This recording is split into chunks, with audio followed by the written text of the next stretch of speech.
How are you? Yeah, I'm all good. Thanks, Hayley. Are you excited for our topic on bone density and bone health today? Always. I'm always up for learning.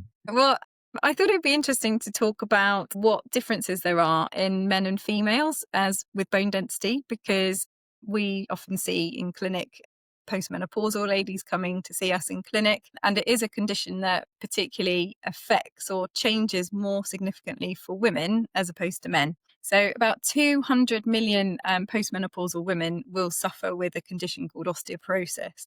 And osteoporosis is where the change in the bone occurs. So due to estrogen effects in the body, as that declines as we get older through the menopausal years, it has an impact on our bone. And that leaves us quite vulnerable to suffering a fracture, especially as we grow older, if we don't try to maintain good bone density. And we don't often think about what we've done in our younger years. So when we're sort of up to the age of 20, little do we know sometimes that we're forming the bone density at the time. And when you are young, you need to be doing lots of weight bearing and high impact exercise to kind of help that bone matrix. But sadly, after the age of 20, especially in women, the hip and the spine bone cells have actually sort of fully formed and all the bone density has occurred at that stage.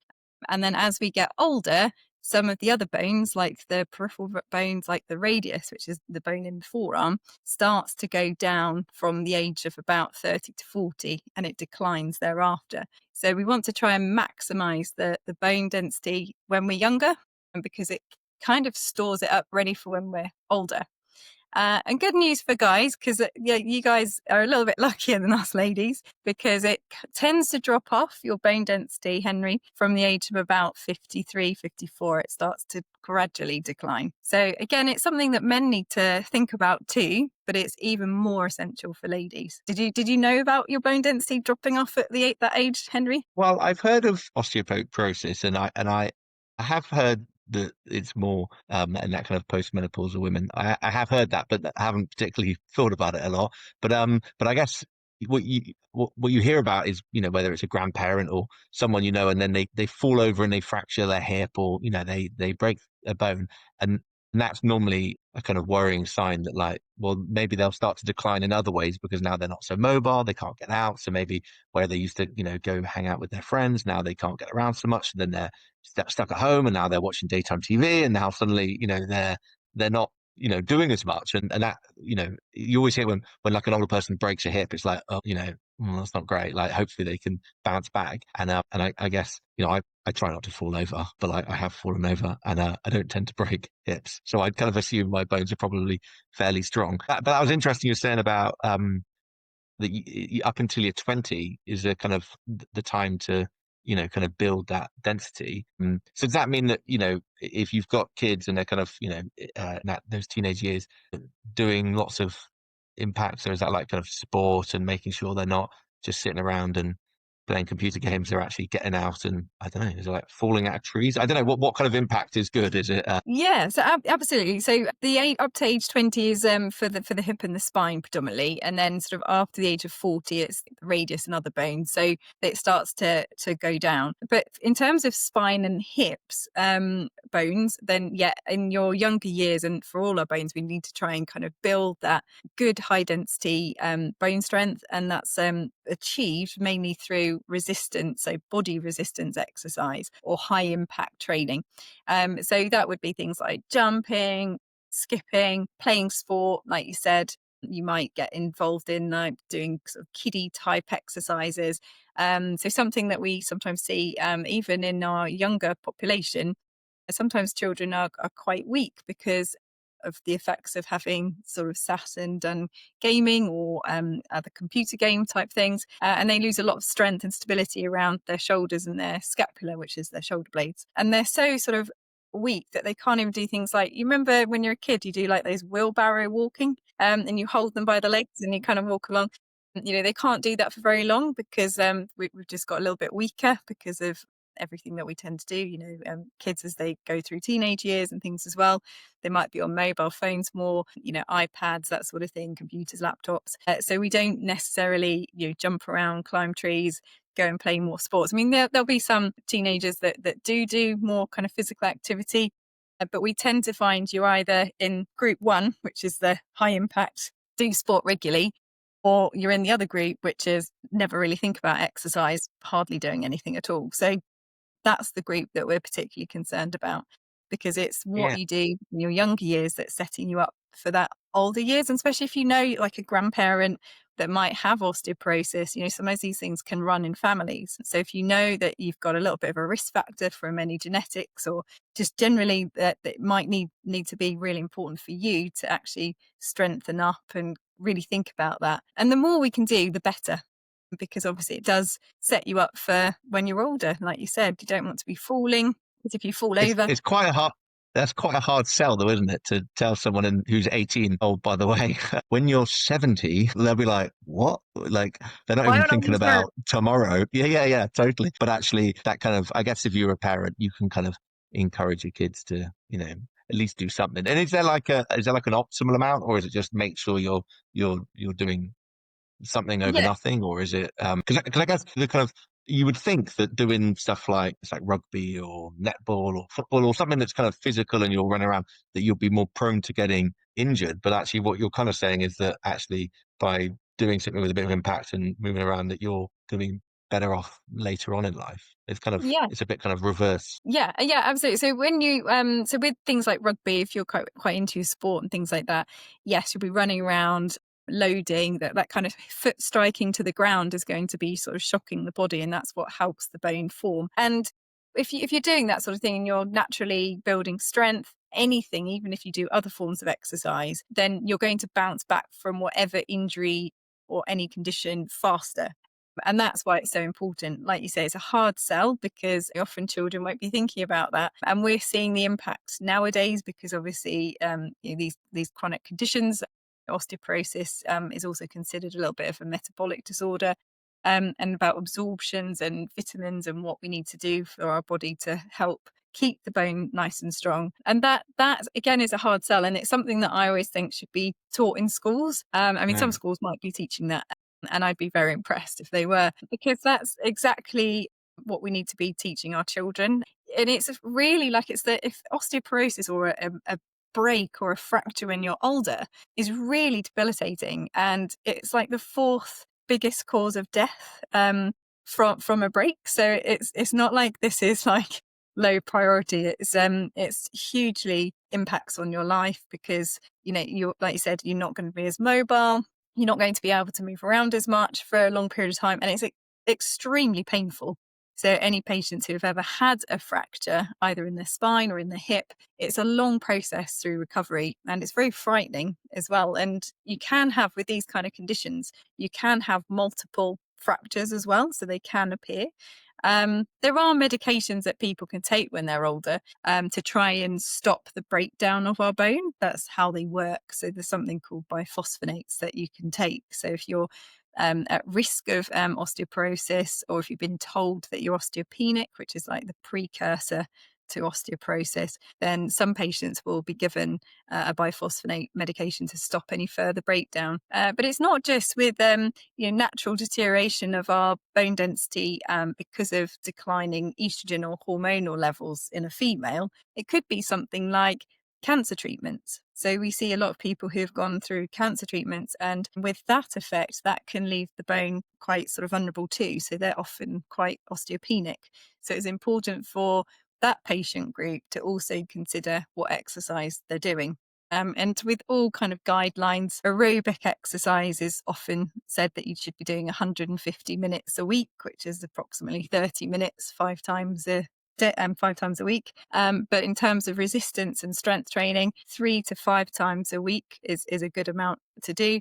And that should be sort of doing multiple sets of resistance. But you have to be a bit careful, because if you're a patient who might have had a fracture, you can't just go to necessarily a regular gym and go and start squatting with a load of weights, because there's things that you should and shouldn't do.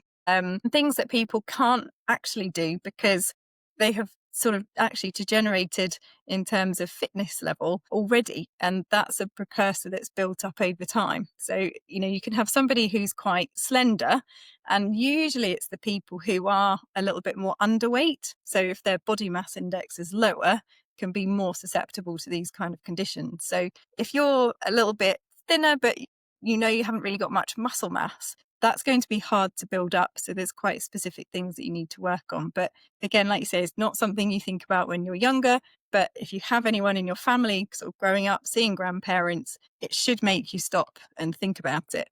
But it's a very difficult thing to try to get people to do. So you said at the beginning that it affects women more than men. So say my wife, as an example, she's approaching menopause. She's not, but like let's assume, fast forward a decade or so, and she knows in her childhood she did no sport. She basically sat in the library and read books, and so she wasn't doing impact exercise. And now she's suddenly worrying of like, oh, actually, I know that something happened with my grandparents, and I've got I can see a future that's happening because she's now listened to this podcast.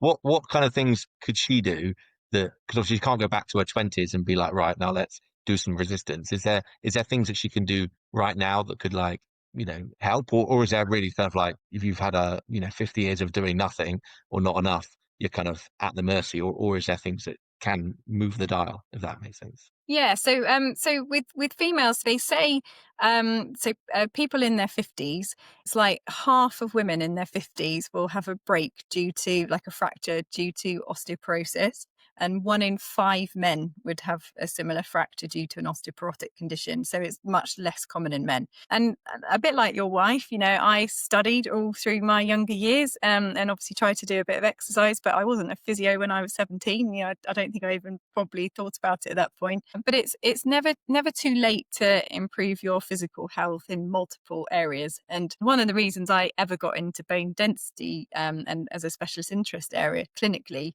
was because my own mother was diagnosed with osteoporosis, and she fell through COVID, I think it was, and she kind of blacked out because of the virus, I think, and then she fell and broke her back, and that was picked up just from scans, and then it all escalated from there because it's a silent condition. You don't know it's happening. And the best thing you can do if you're interested is to do what we call a DEXA scan, so it will measure your bone density. And if somebody has like a parent who has got severe osteoporosis, then it's quite useful to know in your sort of 40s and 50s whether you do have a low bone density as well. However, is it going to change management? You might not go on to medications unless you have broken something as well. So you've been playing tennis, you fall over, classic injury, fall out onto a stretched out hand, you fracture your wrist, and then sometimes people will go for scans for some other body part, and it might also be a coincidental finding. They might say, by the way, it looks like your bone density is not great. I think you should have a DEXA scan. So it sometimes gets picked up that way. But in terms of what your wife can do now, it's never too late to build bone strength. So we need our muscles. Obviously, they support our joints. So the stronger our muscles can be, the more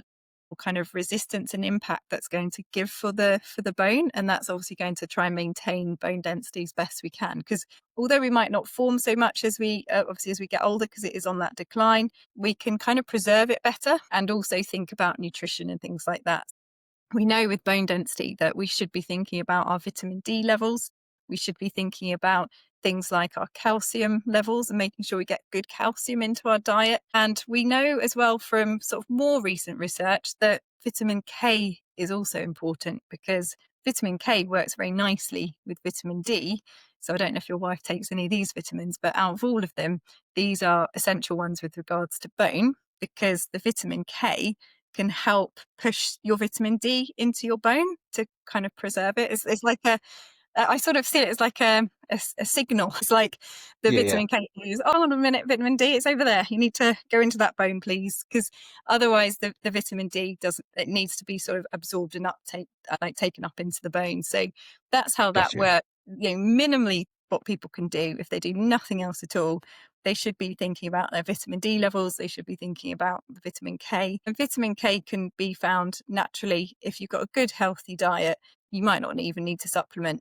You should be thinking about trying to get it from your food sources. So a lot of the K vitamins are from green leafy vegetables, so your broccoli and your spinach and your kale and that sort of thing. Then some of your other K vitamins are found in things like your animal-based products. So no, not everybody can eat those, but things like butter, eggs, even lard sometimes can also help. And that Nice. just Yeah, it can really help. So obviously in moderation, because obviously the effects on your cardiac system, but that's where you can find it. So in moderation, and you don't actually need that much. So if you're using, say, butter instead of margarine, just very minimally, you only need, I think it's a microgram per your kilogram of body weight. So if somebody's 65 kilograms, you would only need about 65 micrograms of vitamin K. So it's not a huge amount. So you should, if people are sort of eating good vegetables and a balanced diet, they should be getting what they need. So you mentioned vitamin D. So obviously, whenever I think about vitamin D is sunshine, Yeah. and obviously we've been having a glorious summer and plenty of opportunity to get some good vitamin D, or if you've been on holiday, sitting out in the sun. But obviously, like I kind of think about my own life, and that the winter and the autumn can be quite grey, and then if you spend most of your day indoors in an office, you're kind of you're not necessarily getting your vitamin D. So things that I try and do is, when I wake up in the morning, I let the dog out, and then I try and just like stand outside, just even just like 5 minutes, like whether waiting for the kettle to boil or something, just to try. If there is a bit of sunshine, I don't know if it does anything, but I'm like, well, I'm going to be indoors all day, so this is going to be better than nothing. But I know that a lot of like doctors recommend that you should, particularly over the winter, take like vitamin D supplements because we're just not getting enough. But like you said, you can get it in food sources, so I guess get it from the sunshine, but also if you can get it from food, then that's also going to be good as well, isn't it? Yeah, exactly. And you do need both sources. Obviously, in the UK, we're a bit unfortunate that we don't normally have high levels of vitamin D.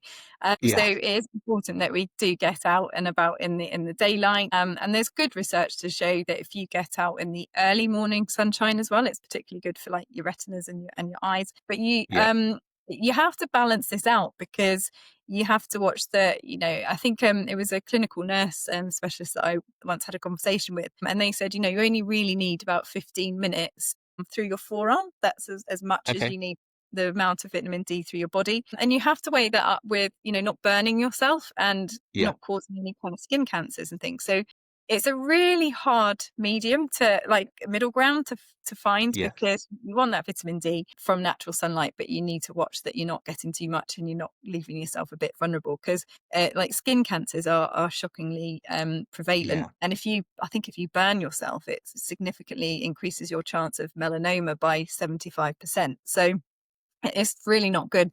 It's a really tricky one, but we do know that vitamin D is needed for our body, and it's really important for I think over 700 different functions in the body. It's incredible. It's an incredible vitamin, and like you said, you can get it in your food as well. So things like egg yolks are high in vitamin D, and we Okay, need that from the food sources as well. But we know the highest percentage of vitamin D does come from daylight or sunlight. So we okay, just need to find a nice, happy medium so that we're just doing the best we can for our body. And I think I take vitamin D supplements.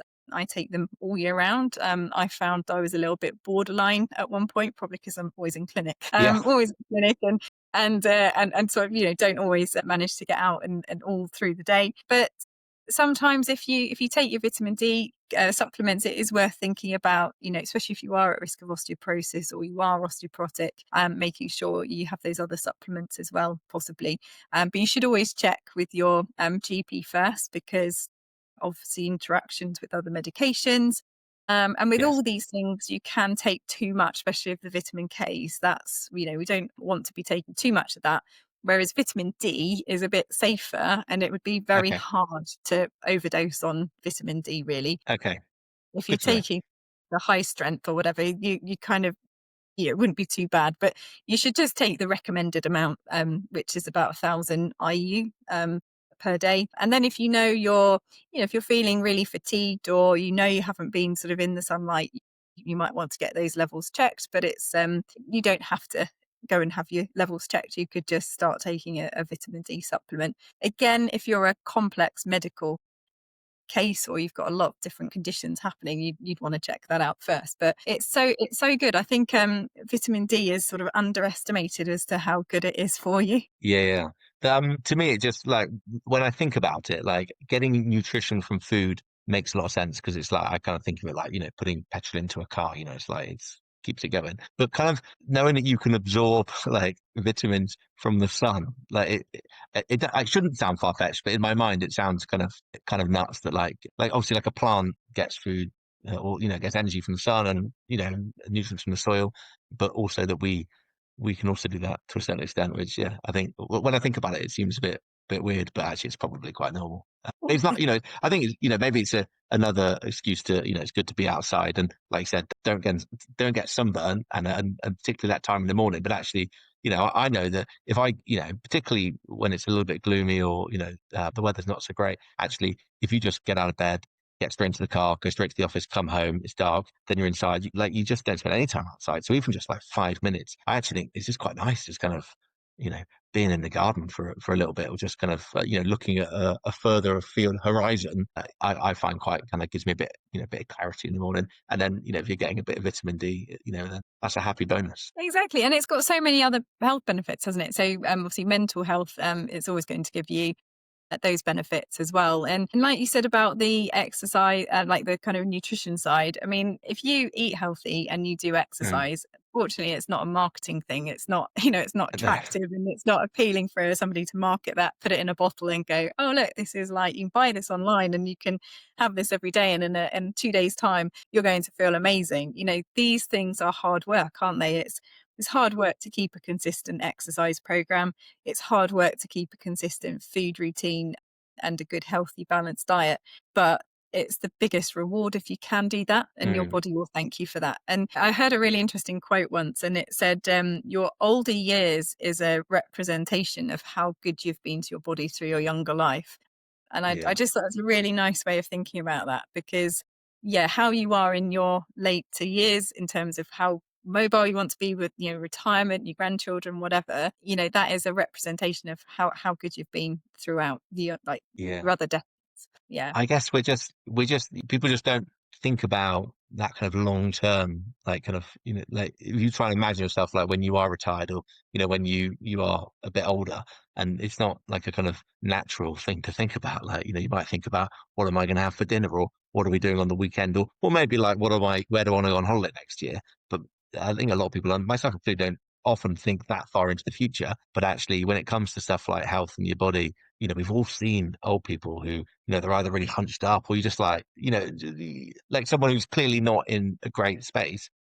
When you see something like that, you just think, oh, I really, that doesn't look fun. I wouldn't, that doesn't make me want to get old.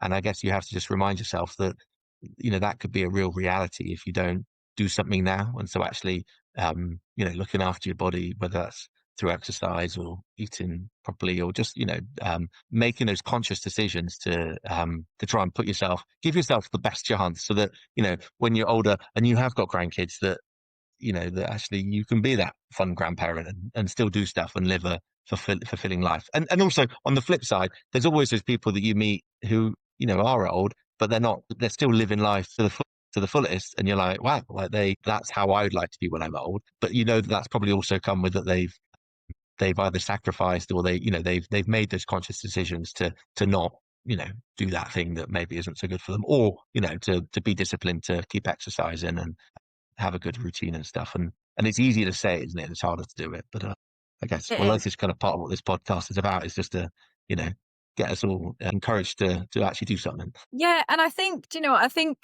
being in clinic, I see the stories all the time, and I see the effects that or the conditions that people have to live with, and it's a real wake up call every day. And obviously, I'm fortunate enough to help these people, and I love what I do. So um, I come home and I'm like, okay, and however tired you are, you think, oh gosh, I better do some exercises myself because I spend all day telling other people to do them.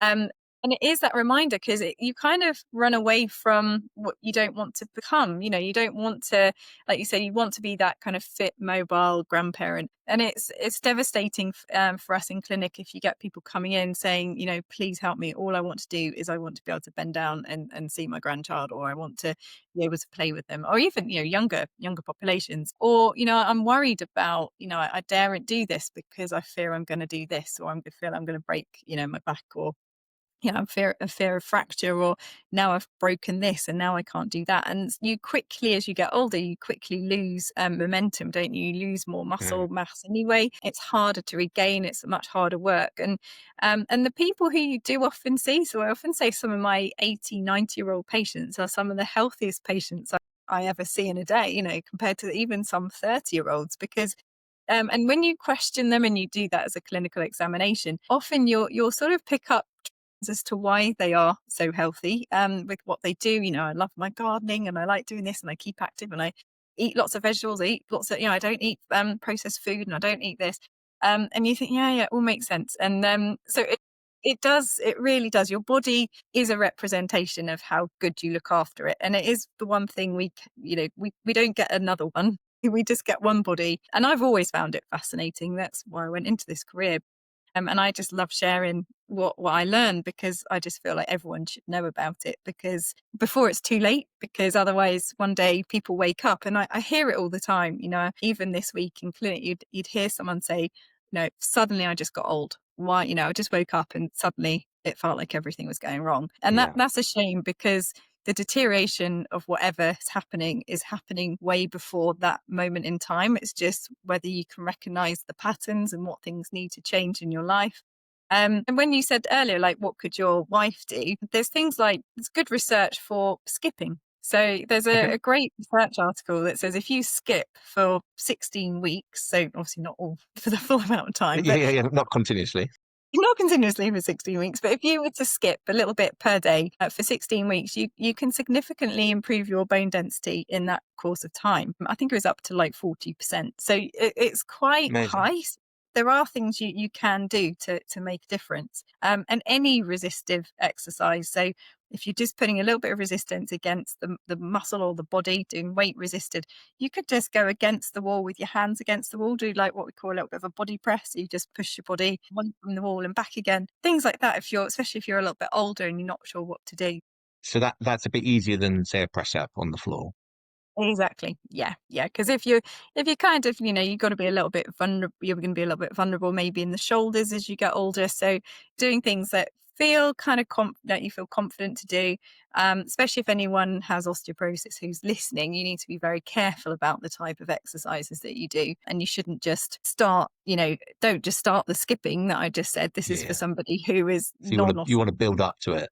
you want to build up, or maybe Yeah. skipping is not appropriate for that person, because if you've got a history of multiple fractures, you might want to Yeah. just start with doing things what we call like balance training and ankle strength training, and just starting to work closely with a physio first, and then build Well, up slowly, kind of build it up. like having that balance, because obviously, if falling over, whether, I mean, obviously, if you fall over in tennis or something or off your bike, but that's one thing. But I guess often when you hear of someone falling over, it's like they just tripped over like a step, or and I kind of like I trip up steps all the time, and I rarely fall over, and that's because I guess I've got good reactions and good balance, and you can kind of correct yourself. But I guess if you haven't got that, then you fall over, and if you're carrying a bit of extra weight, or your bones are a bit more fragile, you're more likely to then get a break. And I obviously I don't have anything to back this up, but my assumption would be that once you've had that kind of break, that maybe that's the kind of the accelerator of the kind of, oh, I now feel old, like, because suddenly, if it dramatically changes how you kind of live your life, suddenly you become a bit more sedentary, or you stop doing certain stuff, then I don't know, I guess in my mind that would seem to make sense. But Yeah, yeah. again, So we see it. So I had a patient once who had given up everything. She fell over, say she was in her 80s. She stopped driving. She didn't go out as much. She became very housebound. And then like I run like bone density classes at the clinic in Bury, and she started coming to these classes, and she didn't have big expectations of what was going to happen. She thought maybe she'll just get a little bit stronger, and she might prevent some falls. But after about only a few sessions, she said she'd gone back to driving, she'd gone back to all these things, and that's usually unheard of. And some of her friends thought she'd taken some kind of magic pill just to make herself better. But the programs that I run are kind of, I design them based on research. Mm. I'm a bit of a geek, really, so I like reading all the scientific journals, and so I very much go by, what is the best exercise, and has it really changed? It hasn't really changed in the research. It's all about resistance and balance and fall prevention and that sort of thing. So sometimes we just stand on those like little wobble boards. I don't know if you've ever seen them. They're Yeah, like little inflatable board. Just because, as you mentioned about the ankle and things, if you can improve your ankle strength, you can really reduce your risk of falling, yeah, because in yeah, our ankles we've got proprioceptors. You can kind of retrain them so that if you do happen to fall or trip, or just knock yourself, and you think you're going to go over, if you've got good ankle stability, that's going to help you reduce your chances of fully going over onto the floor, and potentially breaking something. So something as simple as that can make a difference. But obviously variety is best. If we can do a little bit of all sorts, really is the best thing to do. yeah. It makes me also think of kind of like that kind of social context of like, if you're out leading a kind of active life, whether you're into gardening or you go to some club, or there's something that's kind of, so you're interacting with other people and you're kind of keeping your life kind of quite full, you're probably more likely to be a bit more active, and then also be with people who are a similar age to you, but they're either a bit healthier or a bit less healthy, and so you can kind of benchmark yourself. But then you hear a lot in the news, and I know a few people who they kind of retire and then they suddenly leave very kind of small lives where they haven't got like a kind of club, so they're just whether it's just watching daytime TV or Netflix or playing Scrabble or whatever, then they're not kind of getting out there, so therefore they're moving less, and then they're losing muscle mass because they're older, and then maybe they're not seeing other people, so they're kind of and then it all kind of declines, doesn't it? And then maybe like you become more vulnerable kind of mentally, and then actually you're more prone to kind of hurt yourself, or then have the resilience to like bounce back from like that kind of, you kind of see sometimes people kind of look like they've just given up and they've just like accepted, oh, I'm old now and there's nothing I can do about it, and it's kind of like, well, no, there is something you can do about it, like, but I guess, but only you can do that, like you can lead a horse to water, can't you? Yeah.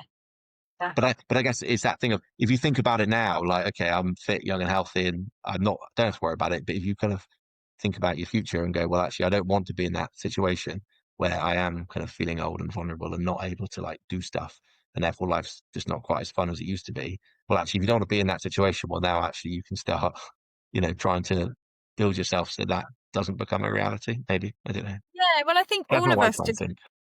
we just want to all live, don't we, as healthy as we Mm, possibly can, because there's no fun living life when you're chronically ill. I mean, that's just not pleasant. We see it all the no, time, and it's really hard. And although, yeah, exercise and any kind of movement is always good for, regardless of whatever condition, there's evidence behind it for all conditions, but it's much harder if that's set in first, isn't it? So you want to, yeah, just keep your fitness levels up as best you possibly can, because you don't really want to end up in that state. And it is really tricky, because like you say, you do have to put all the kind of effort into doing that, and it is a difficult thing to maintain as you get older, because we just naturally lose fitness anyway. And I think there was a sign one, like on the road signs, where you see the kind of icon of two elderly people with a walking stick. Have you ever? yeah, I yeah, I don't even know remember it. if they're not allowed anymore, are they? I don't think they No, exist. But um, I think we were kind of, growing up. I think you that was the image that you expected an elderly yeah, person to look it's like, and terrible.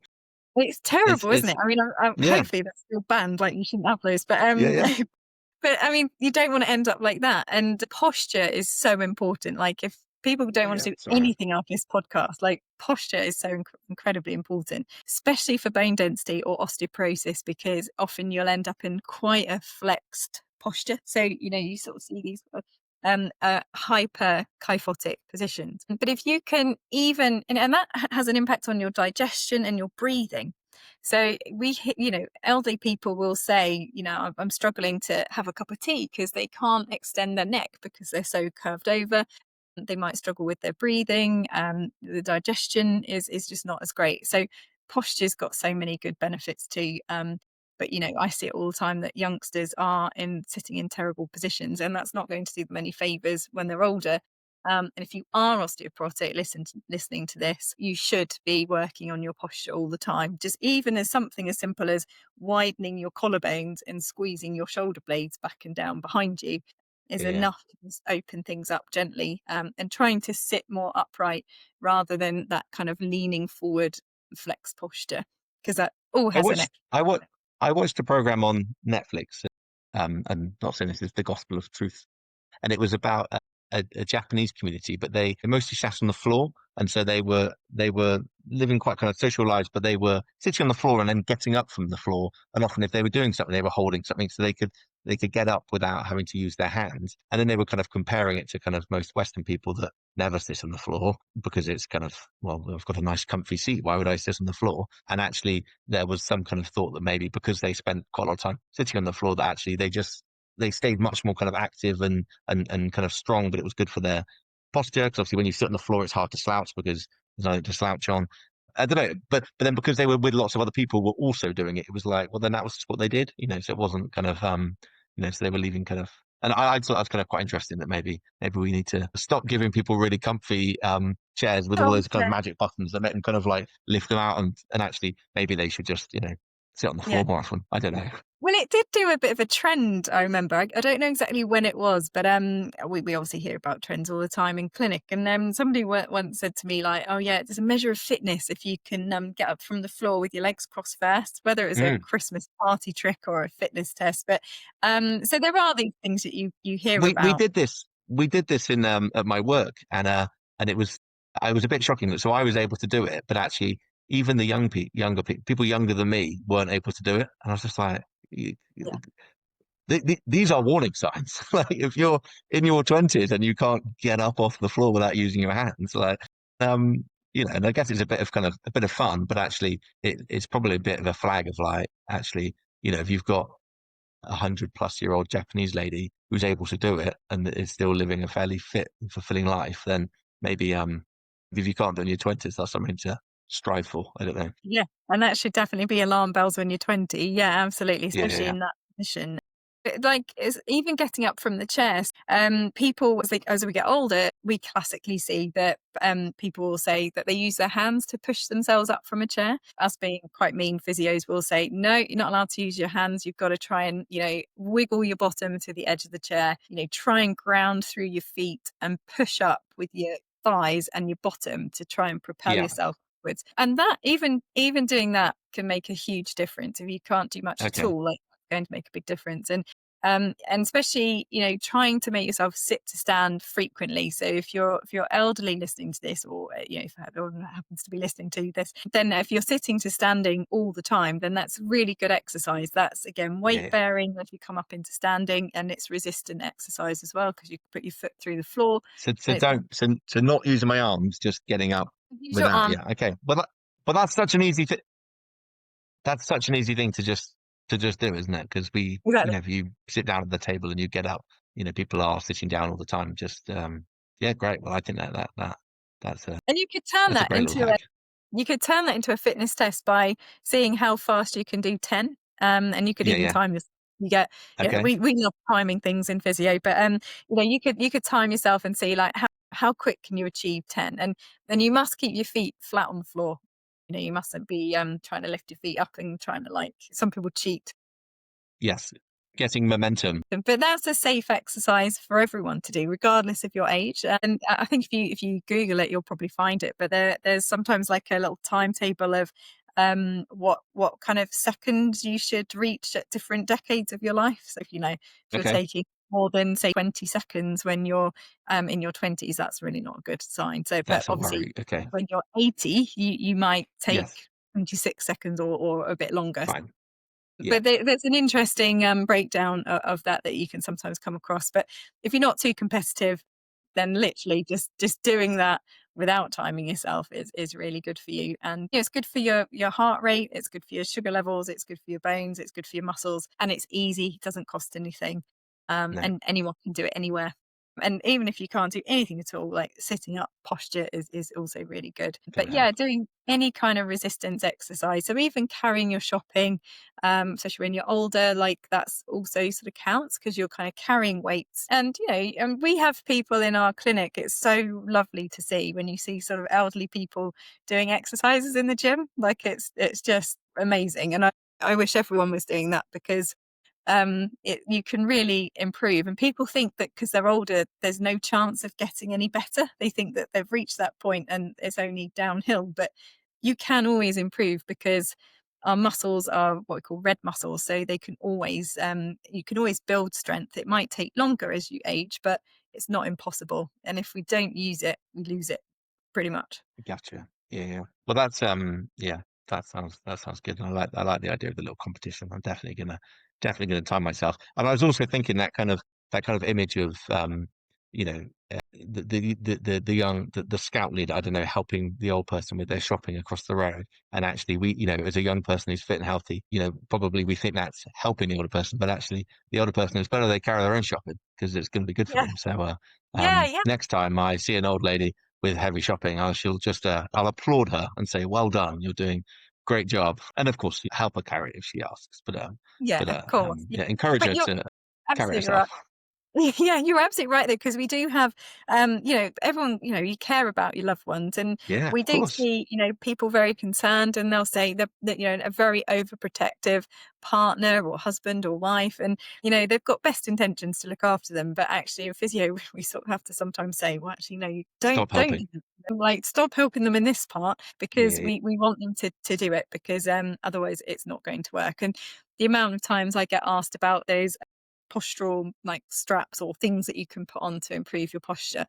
And I say to people, like, they're handy for feedback. So if you're really mm, clueless about where you should be on your posture, but again, that would really need to be put on by a physio to kind of say like this, or somebody to say yeah, like yeah, this is where you should be.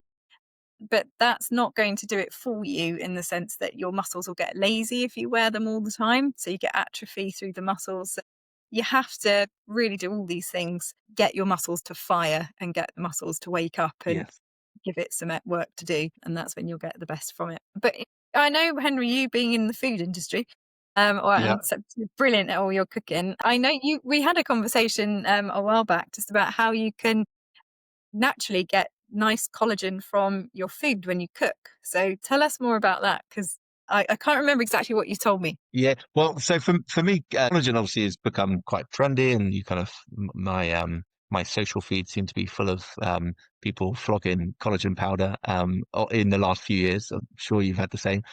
For me, well, what I know as collagen is really a kind of gateway to gelatin. So as a chef, gelatin is a wonderful thing because it does a few things. It's a flavor carrier. So if you've got like a pot of water and you put some aromats, you know, some herbs, some spices, you know, it'll perfume the water. When you drink it, it'll be quite kind of weak. But if you've got gelatin in the water, it acts as like a little kind of flavor trap, and it absorbs those flavors into it. So you get a more kind of intense and a better flavor coming through the sauce. And so gelatin is really good from that point of view. But also, if you've got it in a gravy or something, it gives you a very nice kind of mouthfeel as it kind of like coats your tongue. So if you had you know, kind of flavored water, it would just kind of go down quite easily, but you wouldn't necessarily have a kind of part in your mouth. But if you've got gelatin within that water, it's going to coat really nicely. And all those flavors are going to be, you know, explosive and delicious, and it's going to make things taste really nice. So the way that we get this is through bones. So chefs love making stocks, and they're not making stocks because they're fun. They're making them because you're essentially you're boiling up bones, and within the bones is the collagen, which I think is like the most common protein within the body. I think it's in, you know, it's in your skin, it's in the connective tissue, it's in your bones, and so if you boil it, it then extracts that collagen out and then turns it into gelatin, and then you get a lovely kind of wibbly wobbly stock. So for me, the bit that I know through, and this is not because of understanding the science, this is just through trial and error, that certain bones and things will give you more gelatin in tend to be the ones that have a bit more kind of connective tissue or uh, kind of joints. So, like chicken wings, for example, will give you a much more jellified stock than, say, if you were just kind of cooking up the rib bones. And same with like a beef stock. If you just have like a rib bone, you'll get a slightly nice flavor. But if you've got like a foot, so like a pig's trotter or a calf foot, you'll get a lot more gelatin coming out of that. So anything that's kind of moving, you're going to get a better stock coming out of it. And so from my point of view, if you want to make a really delicious gravy or something that's like a stew or something that like a risotto that's got some really good flavor and depth, having a really good stock really helps. Now, when you kind of think, if you're running a professional kitchen, you're going to be doing a lot of butchery, so you're going to generate a lot of bones. You'll probably be buying meat from a wholesale butchery. They'll sell you bones because they want to get rid of them, and you're making these in big pots and bubbling away, and they're going to last you for a few days. Now, obviously, at home, most people are not going to be buying in pig's trotters and Right. large boxes of chicken wings, etc., to make stock. So how do I do it practically myself? The way that I pretty much always make stock is we quite like eating a roast dinner on a Sunday, particularly during the winter. To say we've had a chicken or lamb shoulder or something, whatever it might be, as long as you've cooked it on the bone, rather than discarding that carcass at the end, which a lot of people do, and it's here you've got so much potential and also something for a second meal is you just take your carcass. Now it's already been roasted in the oven, so it's already got some nice caramelization, so there's plenty of flavor. There'll be little bits of skin on it. There'll be, a bit of meat you haven't shredded off. Pop it into a pot of water. Now you don't want to kind of flood it too much. So the way I would do it is put your bones into the pot and kind of squash them down a little bit. Okay, so you've broken Then it up you at this point, have you, Henry? Have you? Yeah, I mean, a chicken carcass, once it's been roasted, it's going to fall to bits fairly easily. If you've got bigger bones, you might find that they don't fit in your pot. So, but a chicken works really well because a lot of people, a roast chicken is quite a kind of classic Sunday lunch, and it probably makes the most kind of versatile stock. Lamb stock, quite lamby and quite good with lamb dishes, but whereas chicken stock, you can use it for lots of other applications. And then I would then chuck in any kind of leftover veggies that you've got, particularly if you've got like carrots or onions. I wouldn't add things like cauliflower or peas because they're not gonna bring much to the party. But then you could add in some fresh onions, some chocolate carrots, some bay leaves, bit of garlic, a thyme if you've got it growing in the garden, some peppercorns, quite good, and then cover it with water. And then if you've got any leftover gravy that you've made, you can just add that in as well because that's all flavor, and particularly like, and this might not sound appealing to some people, but if your plate is full of gravy and chicken bones, just scrape it all in. Like it's fine. It's all flavor. It's all delicious. So don't like chuck it away. Instead of scraping Because it into the bin, you're scraping it into the pan. don't scrape into your bin because you just end up with a smelly bin then. So actually you might as well, get the flavor out of it. And then you want to bring it to a simmer fairly quickly. And this will bring up any kind of like essentially kind of scum. That's not right. But you bring it up to a boil. Any kind of impurities rise to the top. It's a bit like, when you see like a turbulent sea and it's all kind of like frothy at the top. That essentially all comes to the top. You then turn the boil down so it's much lower, and then just using a spoon, just scoop that off and chuck that away. So that's just the impurities coming out. Now you'll get more of that if they're raw bones. So if you're cooking it from scratch and you haven't roasted them, you'll get a lot more of this coming up. Whereas from a roasted joint, you probably might just get a tablespoon. But if you ever do like a whole pack of chicken wings and you boil them up, you'll be amazed at how much stuff comes out of them. And it's not necessarily bad for your stock, but what it does do is it makes it cloudy. Now, maybe for home use, you don't care, but obviously if you're selling shiny gravy to people who have spent a lot of money, having a cloudy stock is not a desirable thing. Anyway, so then you And just how want to long? like let that simmer for a couple of hours. Now, there's a few things that you can hack with that. One is you can buy yourself a pressure cooker, which just it essentially cooks it under pressure. So I think it like speeds it up by 4 times. So what could take 5 hours, you can do it in like an hour or an hour and a half. And that kind of slow cooking helps extract all of the flavor, but particularly that collagen out of the bones. You can add like a capful of vinegar or lemon juice, and that can help speed up that process of extracting the collagen out. But then you won't want to go too much because you don't want it to taste like vinegar. Now, the other thing is you never season a stock. So if you listen to chefs talk, they'll always talk about season, season, season, whereas you never season a stock. And that's because if you then reduce it, if you've seasoned it and you've now got a really nice salty water and then you reduce it, you're going to get it too concentrated. So we always leave the salt out, and then because you can always adjust that later. Now, a few hours later, it's been bubbling away nicely. You then just want to sieve it into a container. Now, a roast chicken stock, I try and make like a liter. So like from one carcass and, like 3-4 hours of bubbling away, you can get a good liter of stock. Now, because it's had a bit of roasting to it, it's going to have like a nice dark brown color to it. Now, once it's cooled, pop that in the fridge. that will last for probably 4 days. It probably lasts longer. The more gelatin you have in it, the longer it lasts. So like the gelatin acts as a kind of it stops bacteria being able to like travel through the liquid. But what we would tend to do is Monday we might have, I don't know, something else because Jess doesn't want to eat chicken. You know, the kids like we had that yesterday. But then kind of Tuesday, Wednesday, you can use that to make a really great ramen. Now it's such an easy dinner because you literally just you get your liter of stock, you pour that into a pan. Now if you want to go super fancy, you can add things like kombu and some katsubushi and and make essentially like a mirin stock. You don't have to that. You could just add some soy sauce, some those little dried mushrooms are quite nice, maybe some ginger, some garlic. A bit of miso paste is really good, really good for you, particularly by the live miso. It's gonna be really good for your gut. And then you just essentially you bring it to the boil, cook some noodles on the side. You could boil an egg if you want, and then just shred in your chicken, any kind of leafy greens. So you talked about your vitamin K from your kale and stuff. Chuck that in. Just chop up some spring onions. You can get loads of lovely veggies in, and essentially just taste it, season it, and you've got yourself a really delicious bone broth. Essentially, that's going to Wow. be full of flavor, and also it's coming from a meal that you've already paid for. So you've already paid for your chicken. Now, okay, yes, you've got a little bit of extra veg, but really, it's pennies, and actually, you're going to have yourself a really delicious meal. And my kids absolutely love it. So it's and what we quite like doing is because I like mine with a bit of spice in it, or I might want to put some kimchi in, and they're not so into that.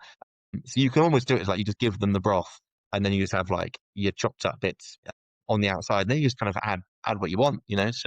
So Jess would probably absolutely load hers up with kale or any kind of leafy green because she loves that. I'd probably have more chicken because I quite like that, and you just a sprinkle of some toasted sesame seeds and a bit of sesame oil on top, and you'll have something that will be far nicer than what you'd get at Wagamama. God, And nothing delicious. wrong with Wagamama, of Yeah, course. that sounds really And it just it's using up all of your leftover bits, and yeah, totally delicious. But or you could just use it as the base for if you're going to make a chicken pie, for example. Say you got loads of shredded chicken left, you could then use that to thicken your gravy, or your sauce, and it's just going to have so much more flavor, and it's going to be the nicest pie that you've ever made. Yeah, I guess could you also use I remember like when I make risottos, I normally use a stock. So you could just use that into the risotto rice when you're cooking it off with onions. Would that work the same, or would you have to try and convert that? Absolutely. Yeah. No, no, absolutely. So like a risotto made without stock is just kind of boiled rice. So like it's not like it, yes, you can put loads of cheese. There's only so much parmesan and butter that you can add to a risotto without the stock. The stock is like I always think of it like an orchestra. There's different, when you hear it all together, it sounds wonderful. But like if you hear the individual instruments, they can sound a bit like so what like a tuba is probably fairly no one wants to listen to the tuba all day long without some other instruments to accompany it, and a stock kind of really kind of like brings everything together. And you might have that little bit of acidity, and that's like the oboe. It's like I don't even know what an oboe sounds like, but if you took it out, you would miss it. It'd be that little high note that goes like, oh yeah, that just makes it soar or something. And I actually know nothing about music, so but that's how I kind of imagine it. It's like it's a collection of things coming together, and a stock can just elevate particularly that kind of depth of flavor. But also, if you've got a stock that's got lots of collagen in it, it's also elevating it because when you're eating it, that gelatin's coating your tongue and your mouth, and it's giving you a kind of a richer, more intense flavor because all those other flavors that you've added aren't just being washed down. Actually, they're kind of lingering in your mouth more, which makes it taste nicer. And now this is so for me, like I get excited by bones because of gelatin, and then lo and behold, turns out it's really good for you. And Exactly. so it's kind of like so I'm like it's a win-win. I'm like it's great. Like I love I love gelatin. It's a great thing in cooking, and Good for your actually hair and nails as well. It's so good for your hair, skin, and nails, all the gelatin and the collagen. So, how would you quickly turn it into a tasty gravy? And I assume you could do that around Christmas time as well. Just keeping it in the fridge for a few days, it would last. You could do like a get okay, ahead gravy, couldn't you? For yeah, yeah. Christmas. I do. Okay, so if I do Christmas dinner, I do Christmas dinner every bloody year. I hope so. And there's no getting away from it. So you buy yourself the best turkey you can afford. I would then chop off the wings. Because generally speaking, the wings, people don't tend to eat them. They look quite nice, but just chop them off. Now there's a tutorial on YouTube. You can read how to do that. Sharp knife, don't chop your fingers. I'd also then chop off the parson's nose, which is that kind of bit at the front, because again, there's not a huge amount of meat on there, but there is loads of collagen in it. So I would take them off the day before. I would then roast them up with some onions, carrots, some celery, and then into a pan or a pot, and then boil it up with some aromats, some herb spices, etc., and make yourself a really kind of dark turkey stock. Then Christmas Day, you roast your turkey, and it's now roasted to perfection. You then take it out the tray, and you've got your the bottom of the tray, you've had some onions and some garlic and some carrots and stuff, and they've all kind of caramelized down, and there's all the kind of juices that have come out of the turkey that have now started to kind of like they look a little bit like kind of like a bovril kind of marmitey thing. So you put that tray onto your stove. You start to heat it up, and you might want to loosen it with a bit of. You could add a bit of water just to kind of like loosen it off, or a splash of wine would be really good. Whatever you've got, like a nice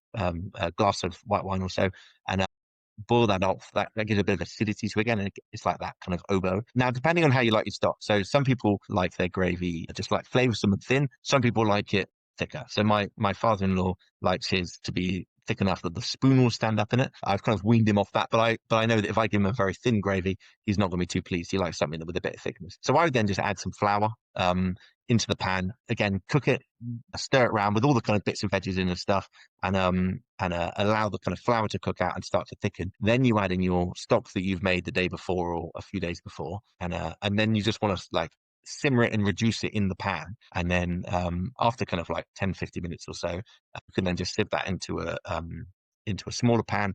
Any kind of fat will then rise to the top, and you can just lift that off. It's good to leave like a little bit of fat, but you don't want like a kind of an inch of, particularly if it's a free range bird, it might have quite a lot of fat come off it because it's just going to be kind of greasy on your plate. So then just sieve that out, and you can save that for something else, putting over your roast potato, so to speak. And then you just want to taste it. So obviously seasoning is super important, and then checking for acidity again. So whether it like a little splash of something like a sherry vinegar would be nice at Christmas, like a little softer than a kind of white wine vinegar, something that's just going to add a little bit of acidity but not too much harshness. And then because it's Christmas, we're then going to do something called Montauban, which is essentially, it's French for mounted butter, which sounds kind of weird. Essentially, you get cold butter, and we're just going to whisk that into the pan. And what that does is it kind of emulsifies the butter into the pan, into the gravy. Sorry, it gives it a slight thickness, but it gives it a real richness and a super shine. So when you go to a fancy restaurant and you've got like this beautiful gravy and it's like shiny and glossy, and you eat it and you're like, what is Yeah, in that? Well, it's give me more. probably about 4 days of effort to get to that point. And that started off with, I don't know, 20 litres, and now they've got a litre left. And but that little bit of whisking of butter in just kind of, it makes it sing. And now I'm not saying you need to do this for every gravy, but it's Christmas, hey, so you might as well Yeah, live and let exactly. live. Absolutely. And can you use any flour, like corn flour, or can you just use whatever you've got, like plain flour? Does it have to be a Yeah, particular brand? no, anything. I mean, I'd go, obviously, I tend to go plain flour just because I think there's actually a nice bit of flavour to it. A corn flour works really well, particularly if it's a bit thin and you want to then add it later on, so you can make a little slurry. And essentially, like bisto is just corn flour with some beefy elements added to it, and that's why you can add it at the end of a gravy. Whereas if you add flour into the gravy at the end, you can end up with just lumpy bits of flour floating around. So corn flour Thing. works as like the end one. It kind of like corn flour can give it a kind of like shininess and a kind of slightly cheaper taste. I don't know. Like I don't love corn flour. Like it's not my favorite. Like it's a backup one. Whereas I think flour, you get a slightly nicer texture. But that's just my preference. But then I'm actually, glad you like said that. if I was making it not for my father-in-law, I probably wouldn't put any flour in it because I'd rather work on a kind of reduction, so actually reducing the stock down because it's just going to intensify those flavors. But then you end up with a lot less gravies. If you're feeding 20 people or for 10 people, and you know that your uncle is going to smash through half a liter of gravy, then using flour is a great way to bulk it out a little bit, Look and it there's up. nothing wrong with that. But probably if you're sitting in a fine dining restaurant, and they probably haven't thickened it with flour because it's kind of it's giving it more body rather than kind of the reduction side where actually you're getting more of that kind of collagen and gelatin, which gives you more flavor in your mouth and a better feel. Another thing you can do, and if you really get into making stock and you really want this collagen, is that you can make yourself a big pot of gelatinous stock, and then you can reduce it right down. And then what you can do is you can then pour it into an ice cube tray. Now you'd want this to be like to go from like 2 liters down to kind of 250 mils, so like really hard anything, and it'll feel kind of Concentrated. thick and shiny on the spoon. You pour that in, pop that in the freezer, and then pop them out.